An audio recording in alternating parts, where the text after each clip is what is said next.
My daughter-in-law struck me across the face the moment I told her she could not live in my house. I didn't scream. I didn't raise my voice. I didn't even step back. I simply stood there, holding my purse, and realized something very clear. That slap answered every question I had been avoiding. What I did later that same day changed everything. I'm glad you're here. Stay with me until the end of the story, and let me know what city you're listening from. I never imagined my life would come to this, but I've learned that silence can be far more dangerous than anger. It started with a phone call from my son on a quiet Tuesday morning. I remember it clearly because I was folding laundry, standing in the same kitchen where I'd cooked his favorite meals for decades. His voice sounded rushed, overly cheerful in a way that felt rehearsed. "Mom, we might need a place to stay for a while," he said. I asked why. He hesitated. Then he told me they had sold their house. Not downsized. Not relocated. Sold. Later, I learned the full truth. The house was gone, and $620,000 had been transferred directly into my daughter-in-law's control.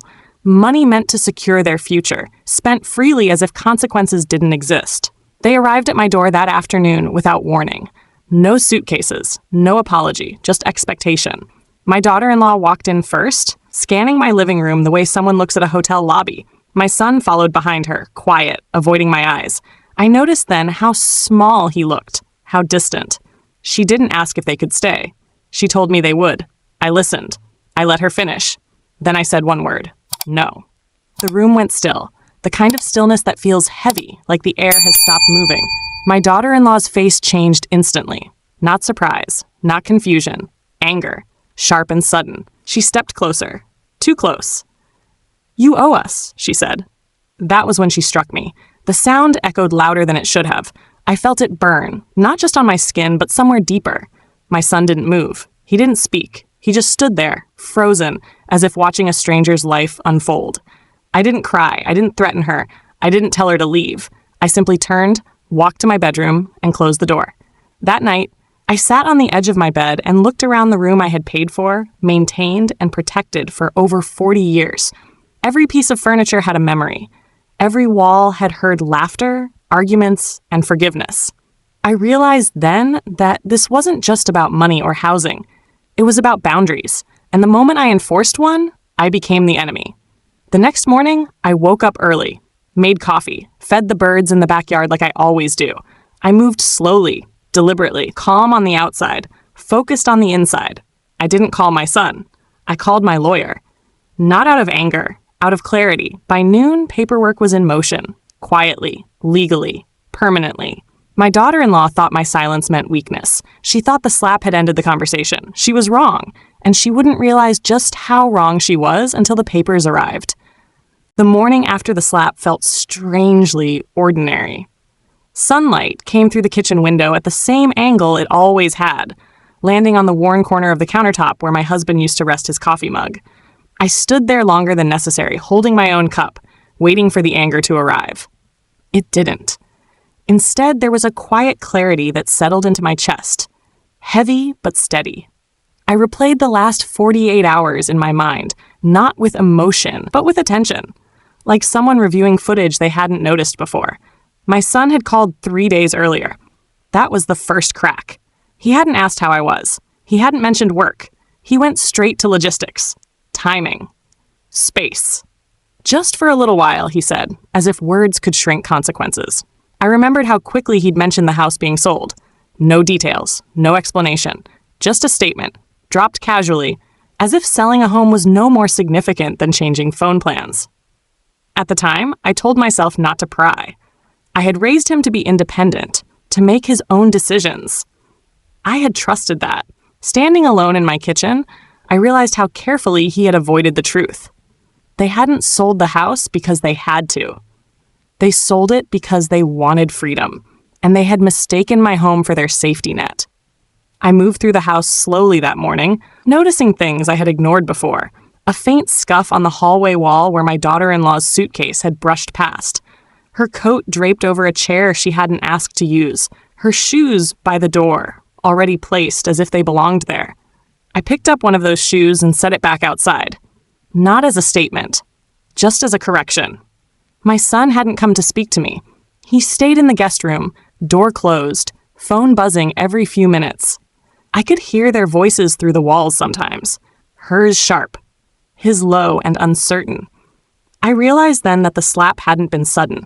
It had been practiced in smaller ways for months. The tone, the entitlement, the assumption that I would bend because I always had before. I sat at the dining table and opened an old folder I kept tucked away in the cabinet. Inside were documents I hadn't looked at since my husband passed. Property records, account summaries, copies, neatly organized because that was how we'd lived our lives. Careful. Prepared. As I read through them, something became very clear. My daughter-in-law knew far less than she believed. The house was not an emotional asset. It was a legal one, and it had boundaries she could not cross with a raised hand or a louder voice. I thought about the moment she stepped closer to me, the way her eyes had hardened, not with fear, but with confidence. The kind that comes from believing someone else will clean up the mess. She believed my son would protect her. She believed my age made me passive. She believed silence meant surrender. That afternoon, I left the house for the first time since they arrived. I drove to the post office, then to the bank, then home again. Each stop felt deliberate, grounding me in the reality of movement, of control. When I returned, they were both in the living room, talking quietly. When they saw me, they stopped. No apology came, no acknowledgement. My daughter-in-law avoided my face, not out of shame, but calculation. I went to my room and closed the door. That night, I slept better than I had in weeks. Because for the first time since my husband died, I wasn't wondering what I should do. I already knew. And while they whispered plans in the next room, papers were already moving in places they couldn't see. The storm they thought had passed was only gathering strength. By the third day, patterns began to surface. Not loud ones, quiet ones. The kind you only notice when you stop excusing behavior and start observing it. My son barely spoke to me unless it was necessary. When he did, his words were careful, measured, as if every sentence had been rehearsed. He asked about groceries, about the thermostat, never about my face, never about what had happened. My daughter-in-law moved through my home as if she were already in charge of it. She rearranged things without asking, left cabinets open, took phone calls in the living room, speaking in a low voice but never bothering to hide her tone. Once I heard her laugh. It wasn't a joyful laugh. It was sharp, confident, the kind of sound someone makes when they believe the outcome is already decided. That afternoon, I sat at the kitchen table with my notebook open, pretending to read. In truth, I was listening to the pauses between their words, to what wasn't being said. They were planning something. I caught fragments. Timing. Paperwork. She won't push back. My name was never mentioned directly, but I was the center of every sentence. It struck me then that this wasn't about shelter. They hadn't come to my house because they were desperate. They came because they were positioning themselves. I remembered how my daughter-in-law had looked around the living room when she first arrived. Not admiring. Assessing, like someone checking measurements. That night, I went into the hallway closet and pulled out another folder. This one thinner. Updated recently. I hadn't thought much of it when I signed the documents months earlier. At the time, it felt responsible. Routine. Now, reading through it slowly, I realized how much foresight matters when silence follows loss. My husband had believed in preparation, in structure. He used to say chaos thrives where people assume too much. I understood him better in that moment than I ever had while he was alive. The next morning, my daughter-in-law finally addressed me, not with an apology, with an instruction. "We need to talk about long-term arrangements," she said, standing in my doorway without knocking. I looked up from my chair and waited. She continued, explaining things as if I were a child, talking about space, about comfort, about what would be easier for everyone. She never once asked what I wanted. When she finished, I nodded. Not in agreement, in acknowledgement. She seemed satisfied with that, as if my silence had confirmed her expectations. After she left, I didn't move for several minutes. I sat there, hands folded, replaying her words, not their meaning, their assumptions. She assumed I would cooperate. She assumed I would shrink. She assumed age had softened my edges. What she didn't understand was that time sharpens some people. That afternoon, my lawyer called. Not with drama, with clarity. He spoke carefully, explaining options, boundaries, steps that didn't require confrontation. I listened, asked a few questions, took notes. When the call ended, I closed my notebook and placed it back in the drawer where it belonged. That evening, my son joined me in the kitchen while I was making tea. He stood awkwardly by the counter, hands in his pockets. "Mom," he said, "we're just trying to figure things out." I turned the kettle off and faced him. "So am I," I replied. He looked relieved, mistaking my calm for compliance. That misunderstanding would cost him more than he realized. That night, I slept with the door locked. Not out of fear, out of intention. Because the truth had finally settled in. They didn't come to me for help. They came to take. And while they believed they were in control, they had already underestimated the one thing that mattered most. I was still standing, and I was no longer guessing. That night, memories began surfacing without warning. Not dramatic ones. Small, ordinary moments I had once dismissed as nothing. Comments, glances, silences that now carried weight. I remembered the first time my daughter-in-law corrected me in front of others. It had been years ago at a family dinner. I had laughed it off then, telling myself she was just confident, just modern, just different. Later came the suggestions. Where I should sit, what I should wear, how I should speak to my own son. Each time subtle, polite, easy to excuse. I excused them all. I thought about the holidays I spent alone while they traveled, the phone calls that grew shorter, the way my son began checking with his wife before answering simple questions. None of it felt alarming at the time. It felt gradual, reasonable, life moving forward. But patterns don't announce themselves. They reveal themselves when it's too late to pretend. That evening, I sat at the dining table with an old photo album open in front of me. My husband and I in our 30s, then 40s, then older, smiling in front of this same house. A house we worked for, paid off, and protected. He used to tell me, "People show you who they are when they think you have nothing left to offer." I didn't understand that sentence until now. I realized my daughter-in-law had never seen me as family. I was a resource, a backup plan. A name on paper she assumed would disappear with time, and my son, my own child, had let that happen. The next morning, I woke early again, not from anxiety, from purpose. I made breakfast as usual, set the table, moved through the routine calmly. They joined me, one at a time. My daughter-in-law spoke freely, as if nothing had happened. She talked about appointments, expenses, and timelines, about what made sense. I listened. My son nodded along, occasionally glancing at me, as if waiting for approval. I gave none. At one point, she mentioned my age. Not directly, just enough to imply concern, comfort, care. I smiled. She mistook it for agreement. After breakfast, they left the house together. I watched their car pull out of the driveway and disappear down the street. For the first time in days, the house was quiet again. I walked through every room slowly. Not emotionally, intentionally. I opened drawers, checked cabinets, counted what mattered, and noted what didn't. In the study, I sat at my husband's old desk and opened the bottom drawer. Inside was a thin envelope he had asked me to keep safe years ago. I hadn't opened it since his funeral. Inside were notes. Clear. Practical. Prepared. He had trusted me to use them when the time came. The realization didn't make me sad. It steadied me. That afternoon, my phone buzzed. A message from my daughter-in-law. Short, confident, about plans, about expectations. I didn't respond. Instead, I placed the envelope back in the drawer, locked it, and wrote down one date on a notepad. Not a deadline. A marker. Because what they believed was a slow takeover was actually a countdown they didn't know had started. That evening, when they returned, I was calm, polite, unchanged. They believed nothing had shifted. But something had. I wasn't remembering the past to feel pain. I was remembering it to make sure it never repeated itself. And for the first time, I wasn't acting as a mother, trying to hold her family together. I was acting as a woman protecting what was hers. By the 5th day, the balance inside the house had shifted. Not because of anything said out loud, but because of what stopped being hidden. My daughter-in-law no longer pretended. She spoke as if decisions had already been made. She referenced plans I had never agreed to, appointments I hadn't scheduled, conversations I hadn't been part of.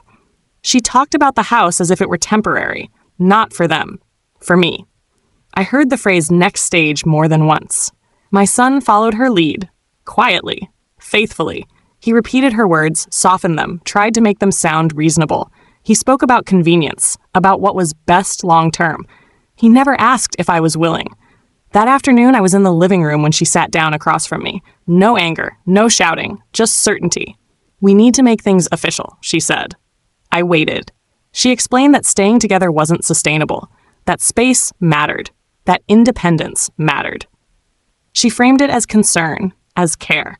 She spoke slowly, carefully, as if delivering news I should already accept. Then she mentioned alternatives, places nearby, communities designed for people my age. She smiled when she said it. I noticed how relaxed she looked, how confident, as if the outcome had already been settled somewhere I wasn't invited. I nodded once. She leaned back, satisfied. That night, I reviewed the notes I had written over the past few days, dates, phrases, actions. I didn't write feelings. I wrote facts. Facts hold weight. Feelings disappear. I remembered something my husband once said during a difficult negotiation years ago. Never interrupt someone while they believe they're winning. So I didn't. The next morning, I received a call from the bank. Routine. Polite. Confirming details related to recent activity connected to my son's account history. Information I hadn't asked for, but listened to carefully. When the call ended, I sat quietly for a long moment. The picture was complete now. That afternoon, my lawyer called again. We spoke briefly, precisely. No raised voices, no dramatics, just clarity. He confirmed what I already suspected. Certain assumptions had been made, certain boundaries crossed, certain documents would not hold under scrutiny. I thanked him and ended the call. That evening, dinner was tense but controlled. My daughter-in-law spoke less. My son watched me closely, searching my face for signs. They were waiting for something, an argument, a refusal, a breakdown. They got none. After dinner, I washed my plate and placed it carefully in the cabinet. I wiped the counter, turned off the light. I moved as if nothing had changed. But everything had. Later that night, I heard them whispering behind closed doors. Urgent tones. Frustration slipping through the cracks. I didn't strain to listen. I didn't need to anymore. The truth had already settled. They believed they were guiding me toward a corner, toward an exit they had designed. What they didn't understand was that I had already stepped somewhere else entirely. I wasn't preparing to leave. I was preparing to respond. And when I finally did, it wouldn't sound like anger. It would sound like paperwork. Signed, filed, delivered. They slept that night, believing time was on their side. They were wrong. Because while they planned my future in whispered conversations, mine was already being secured in ink. By the 6th day, the house felt smaller. Not physically, emotionally. Every room carried tension that hadn't been there before. Doors closed more often. Conversations stopped when I entered. My daughter-in-law watched me carefully now. No longer relaxed, no longer careless. Something had shifted. She could feel it. That morning, I woke before anyone else. I dressed slowly, choosing clothes I'd worn many times before. Nothing dramatic, nothing new. Familiarity has a way of calming the mind. I sat at the kitchen table with a legal pad and wrote 3 names at the top of the page. Mine, my son's, hers. Under each name, I wrote facts. Only facts. Dates, transfers, conversations I could verify, actions I could prove. I didn't rush. I didn't need to. When my son came into the kitchen, he froze for a moment when he saw me writing. He poured himself coffee and stood at the counter, pretending not to look. "You okay, Mom?" he asked. I nodded. "I am." He seemed relieved. He took that as reassurance, as permission to stop worrying. That was his mistake. Later that afternoon, my daughter-in-law approached me again. This time, her tone was different. Controlled, polite, almost careful. She suggested we sit down together. She used words like family and understanding. She talked about stress, about pressure, about how difficult things had been for her. She never mentioned the slap. I listened without interrupting. When she finished, I thanked her for sharing her thoughts. Nothing more. Her eyes narrowed slightly. She hadn't expected that. That evening, I stepped out of the house alone. I drove to a small office park across town. Not new to me. Familiar. Quiet. I walked into my attorney's office without hesitation. We reviewed everything again. Slowly. Carefully. He asked questions. I answered them directly. No embellishment. No emotion. He nodded more than he spoke. At one point, he closed the folder in front of him and looked at me steadily. "You've been patient," he said, "but patience doesn't mean inaction." I agreed. We discussed next steps. Not confrontations, procedures, notices, protections already in place that could now be enforced. When I left his office, it was dark outside. The parking lot lights hummed softly above me. I sat in my car for a moment before starting the engine, feeling something I hadn't felt in a long time. Certainty. When I returned home, the house was quiet. My son and his wife were in their room. Their door was closed. I made myself tea and sat alone at the dining table. I reviewed my notes one last time, then folded the paper and placed it inside my purse. Not because I was afraid to leave it out, because it was finished. The next morning would look ordinary to them. Breakfast, small talk, routine. They wouldn't know that a process had already begun. One that didn't require my approval anymore. I slept deeply that night, not because I was unaware of what was coming, but because I was prepared. For the first time since they walked into my home with expectations instead of respect, I wasn't reacting. I was executing. And while they believed control belonged to whoever spoke the loudest, I understood something far more important. Control belongs to the one who moves quietly first. By the 7th day, the truth began surfacing on its own, not through confrontation, through details. My son started asking questions he hadn't asked before, quiet ones, casual ones. He asked about the house, about how long it had been in my name, about paperwork I kept and where I kept it. He asked as if he were curious. I answered as if I were calm. I noticed how often my daughter-in-law checked her phone that day, how her confidence came and went in waves. She paced while pretending to tidy up.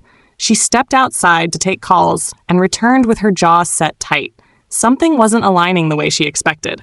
That afternoon, I received an email from my attorney. Short, clear, confirming that records had been requested and that responses were coming in faster than anticipated. I read it once, then again. Nothing alarming, nothing dramatic, just momentum. Later, while I was in the kitchen, my daughter-in-law walked in holding her phone. She stood across from me, tapping the screen nervously. "Have you talked to anyone lately?" she asked. I looked up slowly. "Why do you ask?" She smiled too quickly, just wondering. I returned to what I was doing. She lingered for a moment longer than necessary, then left the room. That evening, my son finally sat down across from me at the table. He looked tired, not angry, confused. "Mom," he said, "I think we need to make sure everything's clear, about finances, about ownership, just so there aren't misunderstandings." I folded my napkin neatly and met his eyes. "Clarity is important," I said. He nodded, relieved by my agreement. He didn't hear the warning in it. The next morning, a letter arrived addressed to me. Plain envelope, no return logo. Inside was confirmation I'd been waiting for. Dates matched, transfers aligned, assumptions collapsed. I didn't smile. I didn't feel vindicated. I felt ready. That afternoon, my attorney called. He spoke carefully, explaining what the documents meant and what they allowed us to do next. He asked if I wanted to proceed. "Yes," I said. No hesitation. When the call ended, I sat quietly in the living room. Sunlight filtered through the curtains, landing on the same couch where my daughter-in-law had sat days earlier, speaking as if my future were already decided. I thought about how easily confidence can turn into panic when certainty disappears.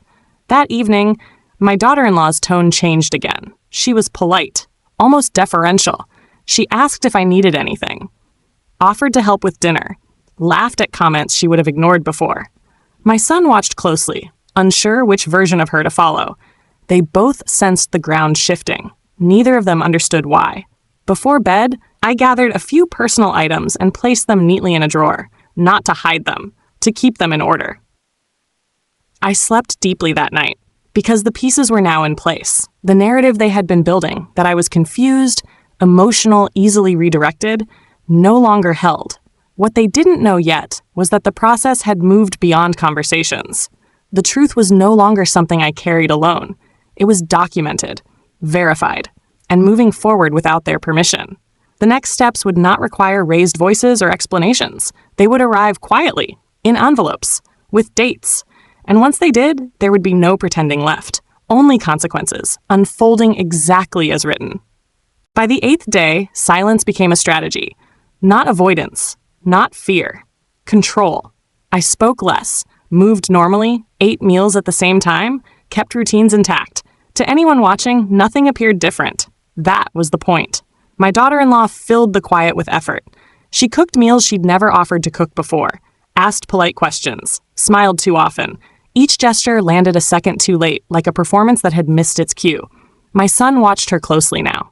He noticed the change, but didn't comment on it. He had begun to sense that something was wrong, but not enough to name it. Uncertainty does that to people. It makes them careful. That afternoon, the mail arrived earlier than usual. I retrieved it calmly and sorted through it at the kitchen counter. Bills. Flyers. Then one envelope, heavier than the rest. I didn't open it right away. I placed it neatly on the table and continued with my day. From the corner of my eye, I saw my daughter-in-law notice it. Her attention lingered. Her shoulders stiffened slightly. She tried not to stare. I left the room without the envelope. An hour later, I returned and picked it up. I opened it slowly, deliberately, making no effort to hide the sound of paper unfolding. Inside were copies, confirmations, dates and signatures aligned in black ink. Clear, precise, final. I read everything once, then I placed the papers back inside the envelope and slid it into my bag. That evening, tension crept into the house like humidity before a storm. My daughter-in-law paced again, took another call outside, lowered her voice even more than before. My son asked if everything was okay. "It is," I said. He nodded, accepting the answer because it sounded calm. Because calm had always meant safe. That night, I heard them arguing quietly behind their closed door, not shouting, whispers sharp enough to cut, her voice urgent, his defensive. I didn't listen long. What they didn't understand was that arguments don't matter once the outcome is documented. The next morning, I received another call from my attorney. Brief. Informational. Confirming that notices were ready. "Do you want them sent today?" he asked. "Yes," I said.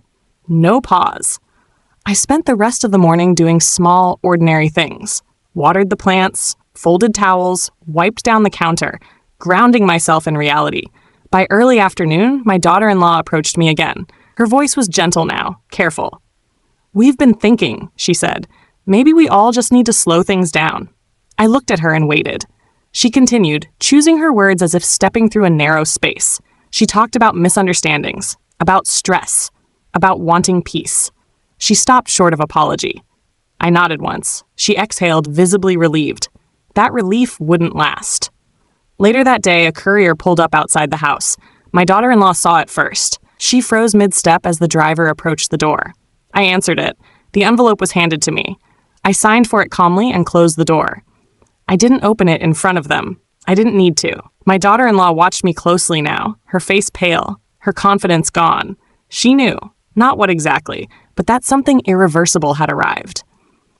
That evening, dinner was silent. No one mentioned the envelope. No one laughed. They were waiting for me to speak. I didn't, because the most powerful moment wasn't explaining what I had done. It was letting them feel the weight of what was coming.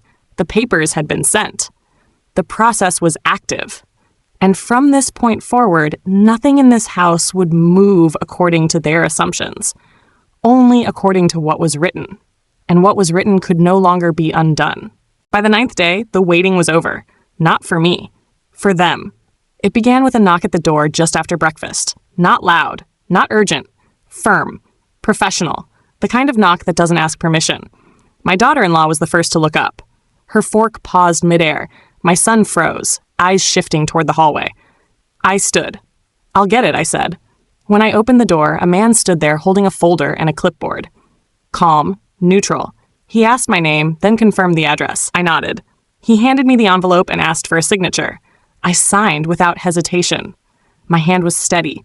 Behind me, I could feel them both watching. The door closed quietly.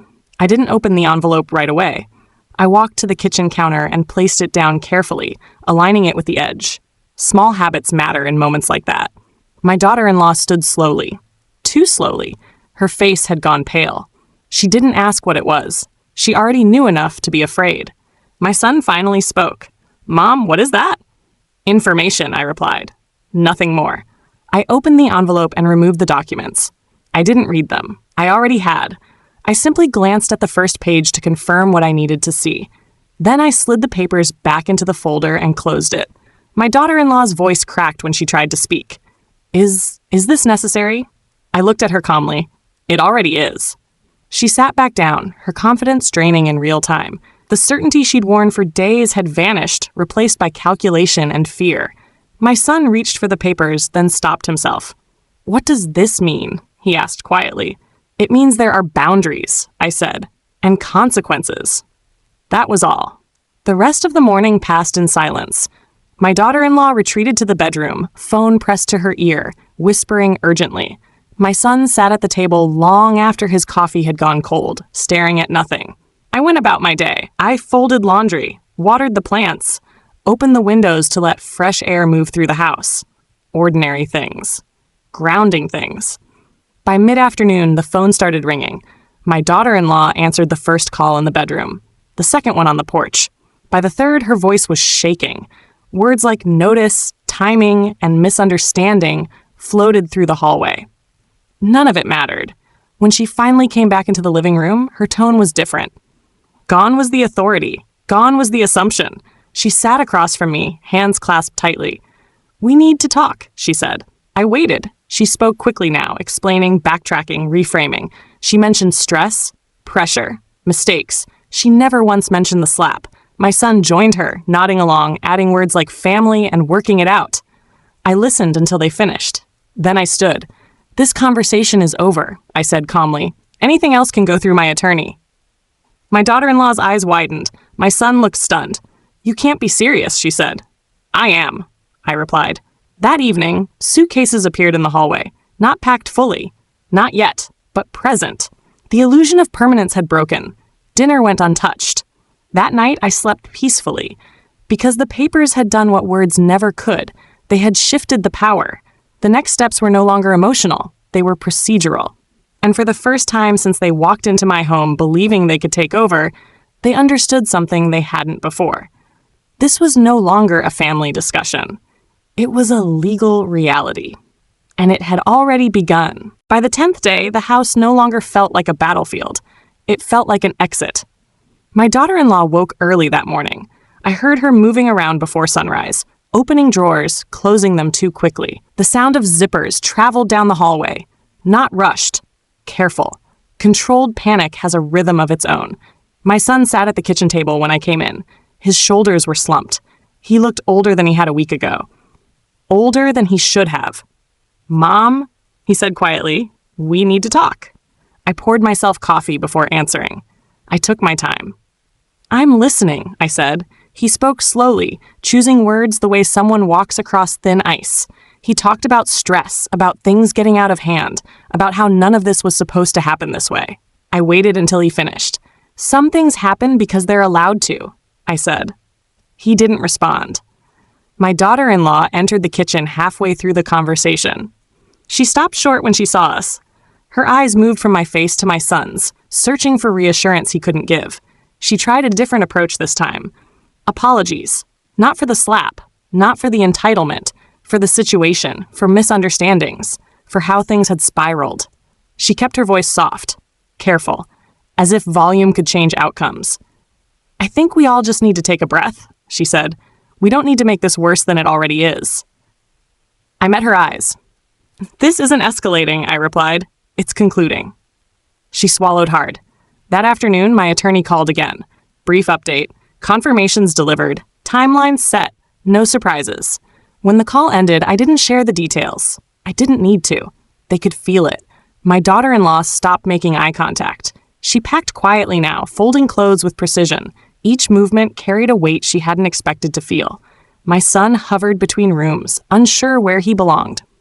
He asked if I needed help with anything, if I wanted lunch, if I was okay. I was.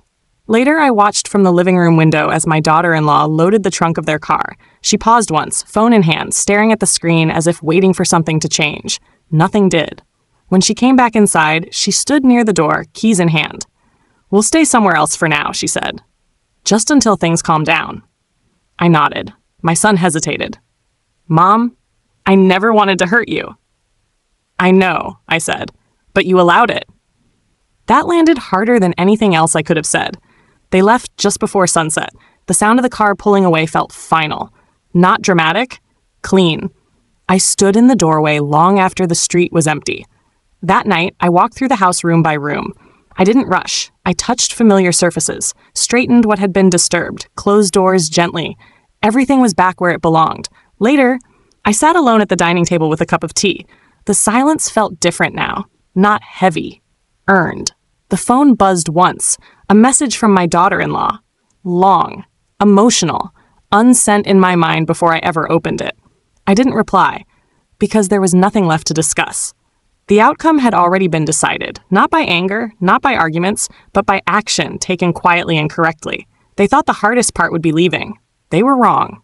The hardest part was realizing they no longer had a place to return to. And as I turned off the lights and locked the door for the night, I understood something clearly. I hadn't lost my family. I had lost the illusion that silence meant weakness, and I had gained back something far more important. My home, my authority, and my peace. By the 11th day, something unexpected happened. They stopped calling. No messages. No long explanations. No emotional appeals disguised as concern. The silence wasn't strategic anymore. It was resigned. I noticed it that morning when I reached for my phone and realized I hadn't checked it since the night before. There was no urgency. No pull. Just space. I made breakfast for one and sat at the table where so many conversations had ended badly in the past 2 weeks. The chair across from me was empty. It stayed that way. Later that day, my son called. Not from her phone, not on speaker, just him.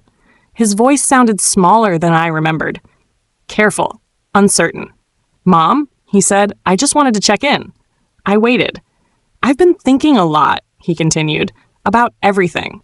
I could hear the distance between his words, the weight of choices he hadn't expected to have consequences this heavy. "I should have stopped it," he said quietly. "I should have protected you." I didn't interrupt. "I didn't know how things got so far," he added. "I thought keeping the peace meant staying quiet." I closed my eyes briefly. Not in pain, in recognition. "That's what I thought too," I said. "For a long time."